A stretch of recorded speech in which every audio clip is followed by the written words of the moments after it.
يا مساء الخير. عاملين ايه؟ يا رب تكونوا بخير وانتوا بتشوفوا الفيديو ده. مبدئيا انتوا وحشتوني قوي قوي. قبل ما نبدا الفيديو حابه افكركم بالمسابقه اللي انا عاملاها، والبوكس ده فيه المنتجات اللي البنت هتاخدها. تعالوا اقول لكم ايه هما.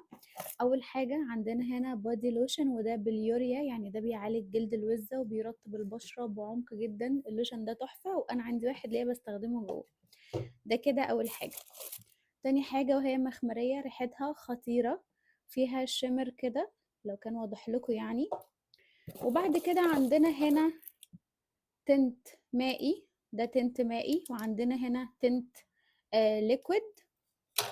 وبعد كده الكيس ده فيه ليب جلوس. بص هو نزل شوية فأنا حطيته في كيس وموقفاه كده في البوكس عشان ما ينزلش كل البرودكت اللي جواه، فإن شاء الله يوصل لكم سليم. طب ايه بقى شروط المسابقة؟ أول حاجة ان انتوا تروحوا تدخلوا الجروب بتاع البنت صاحبة البراند دي، هسيب لكم صورته هنا، وهسيب لكم طبعا لينك الجروب في اول كومنت. واكتر بنت هتعمل كومنت على الفيديو ده هي دي اللي انا هختارها.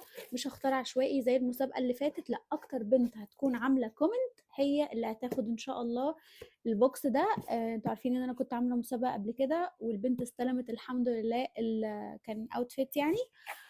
وبس، شروط سهلة بسيطة، ما فيهاش اي مشكلة. طيب قبل ما نبدأ الفيديو برضو تاني، روحوا اعملوا اي حاجة تشربوها، حاجة تاكلوها، عشان احنا النهاردة هنرغي كتير قوي. احنا ليه طول الوقت مستنيين حاجة معينة تحصل عشان تخلينا مبسوطين في حياتنا وراضيين عن حياتنا؟ لما ننجح هنبقى مبسوطين، لما نتخرج هنبقى مبسوطين، لما نشتغل هنبقى مبسوطين، لما اتجوز هبقى مبسوطة، لما اخلف هبقى مبسوطة. مع ان انتي حواليكي نعم كتيرة جدا جدا ممكن ما تبقاش عند ناس كتير تانية. انتي من كتر ما النعم دي بقت عادية انتي ما بقيتيش تتبسطي بيها. انتي هتتبسطي في حياتك لما ترضي، لما ترضي بالكتير وترضي بالقليل. طب ازاي اصلا نكون راضيين؟ اول حاجة وان احنا هنحسن الظن بربنا. يعني ايه؟ يعني هنكون واثقين وعندنا حسن ظن بربنا في كل حاجة في حياتنا. في اي حاجة ربنا هيبعتها لنا، اي حاجة مثلا احنا بنكون شايفين انه لا دي حاجة وحشة وليه حصل كده، لازم تكوني متأكدة ان بعد الحاجة دي اكيد ربنا هيبعتلك الحاجة التانية الكويسة.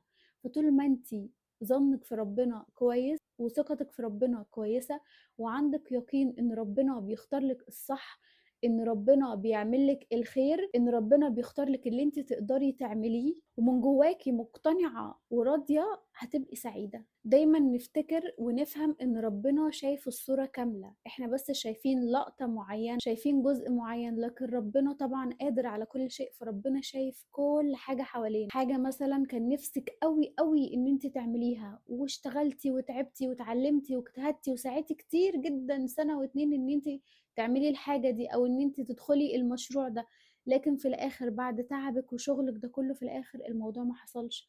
ما قدرتيش ان انت تدخلي، حصلت لك اي ظروف عطلتك عن ان الحاجة دي توصل لك او ان انت تدخلي الحاجة دي. صدقيني بعد سنة، بعد اتنين، بعد تلاتة، هترجعي تحمدي ربنا مليون الف مرة ان الحمد لله يا رب ان انت ما سمعتش دعائي، ان الحاجة دي حصلت. الحمد لله مثلا ان انا ما دفعتش الفلوس دي في المشروع ده.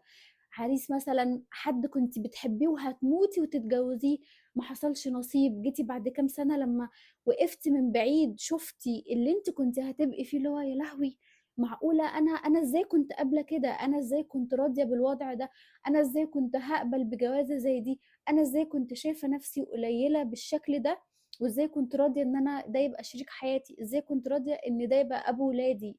صدقوني صدقوني، اي حاجة بنتحرم منها في وقتها بتبقى الموضوع صعب، بنبقى زعلانين، بس لازم نكون عندنا ثقة في ربنا ان ربنا هيعوضنا خير. ربنا شايف الصح لينا. باب اتقفل في وشك خليكي واثقة ومتأكدة ان ربنا هيفتح لك مليون الف باب غيره. ساعتها هتفهمي ان الباب اللي اتقفل ده كان بجد رحمة ليكي، ما كانش خسارة ابدا. دايما افتكري المواقف اللي ربنا عملها معاكي قبل كده. قبل ما تقولي ليه، اسألي نفسك انا ربنا عمل معايا ايه حلو قبل كده؟ ربنا عمره ما خذلك قبل كده؟ مثلا حصلت لك مشكلة كنت فاكرة ان خلاص انا نهايتي النهاردة، انا استحالة هعرف اطلع من المشكلة دي، خلاص انا مش هقدر ان انا اكمل حياتي بعد كده. ايه اللي حصل بعدها؟ حياتِك ما انتهتش، كمّلتِ حياتِك عشان ربنا أنقذِك من اللي أنتِ كنتِ هتبقي فيه. كانت مشكلة بالنسبة لِك خلاص آخر الدنيا، أنا مش قادرة. أنا نَفْسي حصلت لي مواقف كتير جدًا كنت باقول خلاص أنا مش هيطلع عليّا نهار، يعني خلاص أنا بُكرة هييجي أنا استحالة أبقى في الدنيا، خلاص أنا مش هابقى موجودة. وسبحان الله من رحمة ربنا عليّا، عارفين اللي هو بيقول لكم بتبات نار وتصبح رماد. أنا كنت دايمًا أسمع ماما تقول الجملة دي، ودي حقيقة فعلًا، بتبقى نار والعة وفي ثانية بتيجي تلاقي كل حاجة هديت، كل حاجة بقت تمام، الحمد لله ربنا هدّى الدنيا، الحمد لله ربنا عدّى الموضوع على خير. فلازم نكون عند حُسن ظن بربنا كبير جدًا، إن ربنا معانا، ربنا مش هيسيبنا إن إحنا نغرق، ربنا مش هيسيبنا لطريق مش حلو، ربنا دايمًا بيختار لنا الأحسن. فطول ما أنتِ عندِك يقين بربنا إنه بيختار لِك الصح وإن ربنا معاكِ، هتبقي مبسوطة، هتبقي سعيدة، حتى لو جيتِ وخسرتِ حاجة، ضاعت منِّك حاجة، فشلتِ في حاجة، حُسن ظنِّك بربنا هيخلّيكِ تقومي تاني تُقفي على رجلِك، تقومي تاني تشوفي دنيتِك، تشوفي مصلحتِك. فدي أول وأهم نقطة لازم نكون مركّزين عليها، إن إحنا يكون عندنا يقين وثقة كبيرة جدًا، جدًا في ربنا، هو ما فيش بعد ربنا حد. لازم نتطمن إن التأخير مش نسيان، ربنا ما بينساش حد، بس كل حاجة بتيجي في ميعاد. يعني مثلًا أنتِ لو عايزة تخلّفي طفل هتعملي إيه؟ أنتِ بتحملي وبتعدّي شهور وبتتعبي ويوم كويسة ويوم مش كويسة، يوم بترجّعي ويوم مش بترجّعي، وفي الآخر بعد الرحلة الطويلة المتعبة جدًا، جدًا دي، إيه اللي بيحصل؟ بتخلّفي. فكل حاجة لازم تاخد وقتها، كل حاجة لازم تاخد وقتها عشان ربنا يبعتها لِك. ربنا بيبقى دايمًا شايل الخير بس هو لسه ميعاده ما جاش. يعني مثلًا واحدة عندها مثلًا 30 سَنة، خلاص أنا عنِّست، أنا إمتى هاتجوّز، أنا القطر فاتني، أنا خلاص مش هيتقدّم لي حد. لأ، ما فيش حاجة اسمها كده، أنتِ نصيبِك متشال، بس لسه ربنا ما رزقكيش بيه. فما عليكِ إلا إن أنتِ تدعي ربنا، تتكلمي مع ربنا، يا رب ارزقني بالزوج الصالح، يا رب ارزقني الصحة، يا رب ارزقني السعادة. أوقات كتير بتيجي علينا مواقف إحنا مش فاهمين حاجة، إحنا مش عارفين إحنا عايزين إيه، إحنا بندوّر في إيه، إحنا بنفكّر في إيه، إحنا تايهين، إحنا مش فاهمين أي حاجة، إحنا مش عارفين نَفْسنا، إحنا ضايعين. عاوزاكِ بقى وأنتِ في الوقت اللي أنتِ بتكوني فيه بالشكل اللي أنا قُلت لِك عليه ده، تكوني واثقة إن ربنا أرحم بكتير بيكِ من نَفْسِك، يعني ربنا أرحم بكتير بيكِ من نَفْسِك. تاني نقطة إن إحنا نبطّل نقارن نَفْسنا بأي حد. أنتِ ممكن تكوني شايفة حد عنده عربية، عنده بيت كبير، عنده شغل، عنده فلوس، بيسافر كل سنة في مكان، بيروح هنا، بيروح هنا، بس صدقيني أنتِ مش شايفة الصورة كاملة. ممكن يكون عنده لا قدّر الله مرض ما حدش يعرف عنه حاجة، ممكن يكون مثلًا ما بيخلّفش، ممكن يكون ربنا يعني عنده ابتلاء ما حدش عالم بيه، فنبطّل نبُص على الصورة من برّه، إن ده حياته كذا وده بيته كذا ودي عيشته كذا. ممكن يكون مثلًا دي متجوّزة بس هي مش مبسوطة خالص مع جوزها، جوزها بيخرّجها وبيفسّحها وبيجيب لها هدايا وبيسفّرها، بس هي مش مبسوطة. كل ده، كل اللي أنتِ شايفاه ده مش باسطها، ما فيش سعادة، هي مش مبسوطة بالسفر، مش مبسوطة بالفلوس، مش مبسوطة بالبيت الكبير، مش مبسوطة بكل النِعَم اللي عندها دي. إحنا بس شايفين من برّه، لكن إحنا مش عارفين البيت ده جوّاه بيكون فيه إيه، هي حاسة بإيه، هي مبسوطة بكل اللي جوزها بيعمله لها ده. أنا باكلمكم إن أنتم تقيسوا ده على حاجات كتير أوي، فاهمين قصدي؟ لمّا هنرضى باللي عندنا، هنعيش مبسوطين طول عمرنا. لازم نكون ممتنين لكل حاجة في حياتنا، ممتنين إن إحنا بنعرف ندوق الأكل، ممتنين إن إحنا عندنا بيت، ممتنين إن إحنا عندنا أهل، ممتنين إن إحنا بنمشي، ممتنين إن إحنا بصحتنا، ممتنين إن إحنا معانا موبايل، عندنا نت، عندنا شاشة، عندنا برامج بنشوف حاجات عليها، عندنا مَيّة بنتوضّى بيها، عندنا سجادة قاعدين عليها، عندنا رُكنة. صدقوني يا جماعة في ناس كتير جدًا، جدًا ما عندهاش الحاجات اللي هي بالنسبة لنا أصلًا إحنا مش حاسين بيها، إحنا مش حاسين إن الرُكنة اللي إحنا بنقعد عليها دي نعمة من عند ربنا. في ناس بتقعد في الشارع، في ناس بتقعد في الأرض، في ناس ما فيش 4 حيطان تتدفى فيهم، بنفتح التلاجة بنقف قدامها التلاجة مليانة أكل. أنا مش التلاجة ما فيهاش حاجة آكلها، التلاجة أنا مش عايزة آكل الأكل ده، لأ أنا هاطلب أكل من برّه. بنفتح الدولاب مليان هدوم قد كده، أنا ما عنديش حاجة ألبسها، هو إيه ده أنا لبسي كله إدم. أنا من كتر ما الحاجات دي بقت عادية، بقت حاجات عادية إحنا ما بقيناش عارفين نتبسط بيها. فلما تمتنوا للحاجات دي، لما تقفوا كده مكانكم وتقولوا وتبصوا على الناس اللي هي ما عندهاش لبس كتير زينا، آه، بس بتصحى الصبح تروح تدور على شغل ان هي بس عشان تاكل وتاكل عيالها اليوم ده، لكن احنا بقى عندنا خزين في البيت، تلاجتنا مليانه، دولابنا مليان هدوم، التربو مليان بطاطس وبصل. فصدقوني يا جماعه في ناس كتير جدا جدا جدا مش عايشه العيشه اللي احنا عايشينها. ابسط حاجه يعني اعتقد انه مفيش حد مننا ما عندهوش حارس في العماره بتاعته. بصوا على الناس دي، بس مش هقول لكم اكتر من كده. بصوا على الناس دي قاعدين في مثلا في مكان قد ايه، قاعدين ازاي، بياكلوا ازاي، بيشربوا ايه، عندهم شاشة، ايه الرفاهية اللي احنا عايشين فيها، هم عايشين فين واحنا عايشين فين. صدقوني يا جماعة انتوا مشكلة الناس اللي هي ما بتبقاش سعيدة في حياتها ان هي بتبص على اللي ناقصها، مش بتبص على الحاجة اللي عندها. يعني مثلا موبايل جديد نزل فكل الناس اشترته، لا انا ليه مش عندي الموبايل ده، لا انا هتبسط لما اجيب الموبايل ده. لا صدقوني انتوا مش هتتبسطوا لما تجيب الموبايل ده خالص، لان اللي ما بيتبسطش باقل حاجة والله لو جاله ايه عمره ما هيتبسط بيه، لانه طول الوقت بيبص على اللي عند الناس، على الناقص اللي عنده. يعني انا مثلا ببص على حاجة مش عندي، فانا مهما امتلكت عمري ما هرضى، لان طول ما انا بمتلك اللي اعلى مني بيمتلك، فانا هفضل برضو عيني على اللي اعلى مني عنده ايه، اللي اعلى مني بياكل ايه، اللي اعلى مني بيشرب ايه، اللي اعلى مني راح فين، لابس ايه، بيعمل ايه. طول ما احنا بنبص على اللي في ايد غيرنا عمرنا ما هنكون راضيين. وعايزه اقول لكم حاجه، ان احنا مش الطبيعي ان احنا نكون مبسوطين طول الوقت. هو مين اللي طول الوقت مبسوط؟ مفيش حد طول الوقت مبسوط، مفيش حد طول الوقت سعيد بحياته. طبيعي ان احنا بنيجي علينا ايام بنكون زعلانين من غير سبب، بنكون مخنوقين من غير سبب، بس دي بتكون ايام في حياتنا، لكن الطبيعي ان احنا في حياتنا نكون مبسوطين بكل حاجة عندنا. وطول ما احنا بنفكر في الماضي عمرنا ما هنكون مبسوطين. بنفكر مثلا شغل اترفدنا منه، شغل سيبناه، حاجة كنا هندخلها وما دخلناهاش. طول ما احنا بنفكر في الماضي مهما كان عندنا مش هنتبسط. فالتفكير في الماضي مش هيخليك سعيد.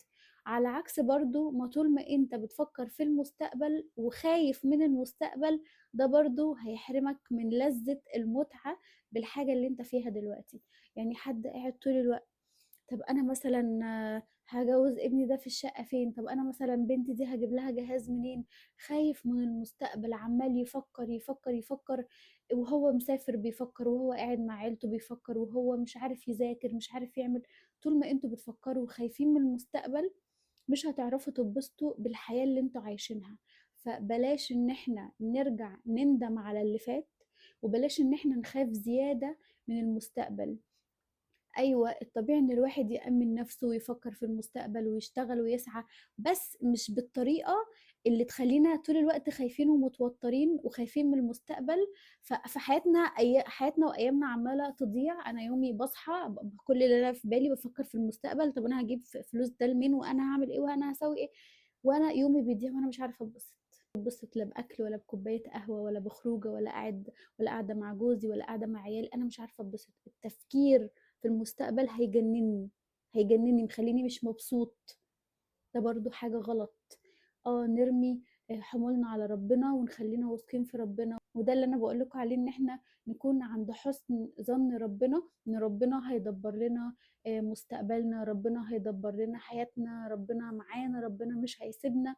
فالموضوع كله بيتلخص في ان انتوا تكونوا قريبين من ربنا، تكونوا بتصلوا، تكونوا بتقولوا أذكار، تكونوا عندكم ذكر معين كده يطمن قلبكم، تكونوا بتصلوا قيام الليل، ان انتوا نفسكم حاجة تتحقق، عاوزين تنجحوا في حاجة، عاوزين توصلوا لحاجة. فصدقوني صدقوني القرب من ربنا جميل قوي قوي، هيخليكم دايما مطمنين، هيخليكم دايما كده عندكم حماس ان انتوا تسعوا وتجتهدوا عشان ربنا. لكل مجتهد نصيب، عشان ربنا بيقول اسعى يا عبد وانا اسعى معاك. فربنا جميل قوي، وربنا بيحبنا، وربنا مش بيجيب لنا اي حاجه وحشه. مش عايزاكم تبنوا سعادتكم على حد. ان مثلا انا لما اتجوز الشخص ده انا هبقى اسعد واحده في الدنيا، انا لما املك الحاجه دي انا هبقى اسعد واحده في الدنيا. لا، انا عاوزاكم تكونوا مبسوطين بنفسكم، مبسوطين بنفسكم، راضيين عن نفسكم. مثلا في حاجه مضايقاكم، انا جسمي مثلا مضايقني، انا بحس كده بقله ثقه مثلا لو انا دخلت مكان عشان انا مثلا عندي وزن زياده. طب ليه؟ ليه عندك الوزن الزياده ده؟ خسي وخليكي راضيه عن جسمك، وخليكي راضيه عن نفسك. تمام. انا مثلا في مكان مثلا بحتاج ان انا اتكلم انجليزي، وانا الانجليزي بتاعي مش احسن حاجه. طب ايه اللي موقفك؟ انزلي اتعلمي انجليزي. عاوزاكوا تحبوا نفسكم وتقدروا نفسكم. لما تحبوا نفسكم هتلاقوا نفسكم لوحدكم كده راضيين عن نفسكم. اوعوا تفكروا مثلا ان مفيش حد ما عندوش ابتلاءات، اوعوا تفكروا ان مفيش حد ما عندوش مشاكل. لا، كل الناس عندها مشاكل، كل الناس عندها ابتلاءات. انا عندي مشاكل، مش هطلع اقول لكم الحقوني انا عندي كذا وعندي كذا. انا من الناس اللي ما بحبش اطلع اتكلم في حاجه زي كده خالص. ما بحبش اطلع اتكلم في حاجه زي كده. في ناس كتير قوي في السوشيال ميديا بتطلع تقول الحقوني انا اتطلقت، انا حصل لي ده، جوزي عمل لي وضربني. ناس كتير بتطلع تعمل الحاجات دي. بس مثلا انا واحده من الناس استحاله اطلع اعمل حاجه زي كده. لا، انا بوريكم مثلا خروجاتي، بوريكم مش عارفه ايه الحاجات الحلوه اللي في حياتي. هل انا حياتي كده على طول؟ اكيد لا، اكيد لا. انا عادي طبيعي زي اي انسانه. ممكن تحصل مشكله مع جوزي، ممكن نتزنق ماديا، ممكن نتضغط.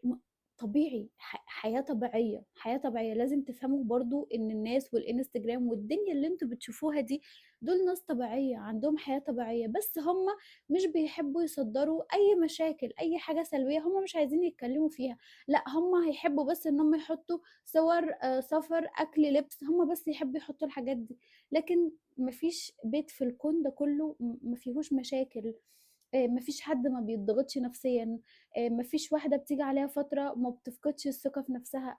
احنا بشر، يعني احنا بشر، ودي حاجات طبيعي ان هي تحصل لاي حد. فما تفكروش ان انتوا بس اللي كده. انا جت عليا فتره وبجد كان عندي حاله غريبه جدا من ناحيه اليوتيوب، ان انا عماله اقنع في نفسي انه انا بتعب وبشتغل وبصور على الفاضي. ليه بقى؟ لان في الوقت اللي انا بدات فيه كان في كذا قناه بادئه معايا. فجت عليا فتره ان انا ظهرت لي واحده منهم في الصدفه، بالصدفه. فدخلت لقيت ان القناه دي عدتني في المشتركين. هي مش بادئه معايا، لا لا، هي بادئه بعدي. انا بادئه في شهر 12، هي كانت بادئه في رمضان، يعني بعدي بحوالي 5 شهور. عدتني في المشتركين، مشاهداتها اعلى من مشاهداتي.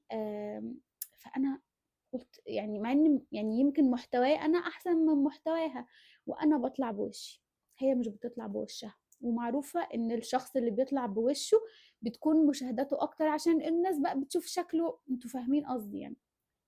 فبدأت ان انا، ودي غلطة انا وقعت فيها، بدأت ان انا هو ايه ده؟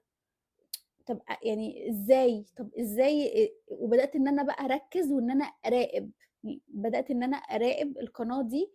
كل ما تنزل فيديو ادخل اشوف هو جاب مشاهده في قد ايه، وبقيت كام مشترك دلوقتي طب بقول لنفسي يعني انا ليه واقفه؟ يعني انا ليه لحد دلوقتي ما عنديش حتى فيديو واحد معدي جايب لي حتى 50,000؟ ليه؟ انا ايه اللي بعمله؟ انا بعمل كتير جدا يعني. مع ان القناه دي مثلا مش بتنزل فيديوهات كل يوم زيي. طب انا بعمل ايه؟ واقعد اقول يعني طب يا ربي انا بعمل ايه؟ ده انا بنزل كل يوم وبصور كل يوم، وانا معايا بيبي صغير وانا بتعب وبمنتج كل يوم فيديو، كل يوم بمنتج ومعايا بنتي وتعباني وبتسنن وي وي وي وي، والقناه دي لا بتنزل كل يوم ولا عندها بيبي صغير زيي، ولا بتظهر بوشها. ومع ذلك مثلا عندها فيديو مثلا جايب 200,000 مشاهدة وهي بادئة بعدي. طب ازاي يعني؟ يعني ليه؟ ليه انا مش مكانها وهي مش مكاني؟ المفروض انه انا اللي ابقى مكانها. المفروض انا اللي ابقى واصلة معدية ال 30,000، وانا اللي مش عارفة ايه. فانا وقعت في الغلط ده. وقعت في الغلط ده اللي هو المقارنة. ان انا بقيت اقارن لحد ما بجد كنت خلاص. يعني كنت بدأت ان انا لا، انا مش هشتغل، انا مش هنزل كل يوم، انا مش هصور، هو ايه ده؟ كده فاهمين. لكن لما قعدت مع نفسي وقدرت اسيطر على عقلي ان انا خلاص عملت اللي هو انا مش عايزه اشوف القناه دي تاني عشان ما اقعدش اقارن كل شويه بين قناتي والقناه دي. عملت اللي هو عدم اقتراح، انا مش عايزه اشوف القناه دي تاني، وقلت ان انا هكمل في طريقي وهشتغل وهصور وهسعى. وممكن يعني ممكن يكون تعبي ومجهودي ده كله هيتعوض في حاجه تانية. يعني ممكن يكون تعبي ومجهودي اللي انا بعمله في اليوتيوب ده كله، مع ان انا حاسه ان انا بجد استاهل اكتر من كده بكتير. انا حاسه ان انا المفروض اكون معديه مثلا واصله ل50,000 مشترك. حاسه ان انا المفروض يكون عندي مثلا فيديو جايب مليون، فيديو تاني داخل في ال500,000. انا حاسه ان انا المفروض ابقى كده، بس ده مش اللي حاصل. فاكيد ربنا ليه حكمه، اكيد تعبي ومجهودي ده كله اللي انا بعمله في اليوتيوب اكيد ده هيتعوض لي في حاجه تانية. ايه هي بقى انا معرفش، بس انا واثقه ومتاكده ان ده هيحصل. والدليل ان انا مستمرة بنزل كل يوم، وبدأت قناة تانية ومجهود تاني وتصوير تاني وافكار تانية، عشان انا واثقة ان ربنا مش هيضيع تعبي ده كده. مش دلوقتي، بعدين السنة الجاية اللي بعدها اللي بعدها، بس اللي انا واثقة منه ان ربنا اكيد مش هيضيع تعبي ده كده في الهوا كده، اكيد لا. فنبطل ان احنا نقارن نفسنا بحد، نبص للنعم البسيطة اللي عندنا اللي هي مش عند ناس تانية. صدقوني لما تقارنوا نفسكم، قارنوا نفسكم بالناس اللي اقل منكم. يعني بدل ما تقارنوا نفسكم مثلا بمش عارفة صاحبتكم مين دي عملت ايه، لا قارنوا نفسكم بصاحبتكم التانية الغلبانة اللي مثلا اهلها على قدهم، اللي مش عارفة عايشة. لما تقارنوا نفسكم بالناس اللي اقل منكم، انتوا هتشوفوا النعم اللي عندكم، فهتبدأوا تحمدوا ربنا. الحمد لله يا رب، ده احنا في نعمة، ده احنا احسن من غيرنا بكتير. مش لما تبصوا على الاعلى منكم هتقولوا دي مثلا عايشة كذا، دي بتعمل كذا، دي معاها كذا، فتبدأوا ان انتوا يعني تبقوا كده ناقمين على عيشتكم، مش مبسوطين بحياتكم، مش مبسوطين بأي حاجة عندكم، لأن انتوا بتبصوا على اللي في ايد غيركم. لكن لما هتبصوا على الأقل منكم هتبدأوا تشوفوا كل نعمة صغيرة عندكم، وده اللي أنا بعمله. وعلى فكرة أنا بني آدمة، ممكن في أي وقت مثلا أبص أقول طب يعني إنه مثلا أنا يا رب ليه مثلا مش عندنا عربية، أنا يا رب ليه مثلا مش قاعدة في شقة أكبر من دي. بس ارجع واقول الحمد لله يا رب، اللهم لك الحمد، اللهم لك الحمد وديمها نعمة عليا يا رب.